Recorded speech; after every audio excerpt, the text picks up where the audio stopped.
On paper, the refreshed Jeep Cherokee has a lot going for it. With a facelift that includes new headlights, suspension tweaks, and an optional, more fuel-efficient engine, the new Cherokee should be a step up from last year's model. But unfortunately for Jeep, the phrase, "the more things change, the more they stay the same," keeps coming to mind. That's because this version retains the uncooperative transmission, stiff ride, and sluggish handling that this generation has been known for. The new 2-liter turbocharged 4-cylinder engine feels underpowered, while the 9-speed transmission is neither smooth nor responsive. Around our handling course, the Cherokee drives like a bigger car than it is. And yet the ride is stiffer than the Cherokee's competitors. If you're looking to go off-road, the Cherokee has various adjustable modes that alter the all-wheel drive system for better traction on mud, sand, and snow. But the Cherokee is not designed for more aggressive rock climbing, like on our rock hill.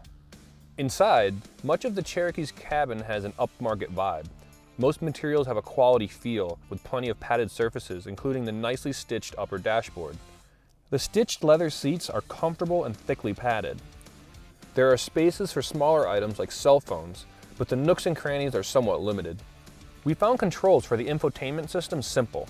The optional 8.4-inch UConnect screen is well organized with a row of easily accessible functions such as radio, phone, and navigation at the bottom.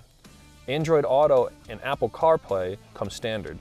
The rear seat's upright posture contributes to passenger comfort.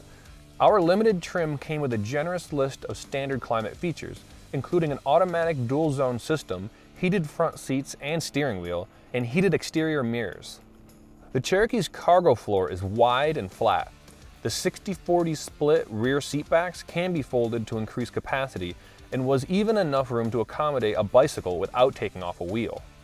Available advanced safety features include automatic emergency braking, forward collision warning, and blind spot monitoring. But shoppers need to opt for more expensive trims and packages in order to get this important protection. We think in this hyper-competitive segment, the Cherokee just doesn't measure up with other options in the class. For more on SUVs, check out consumerreports.org.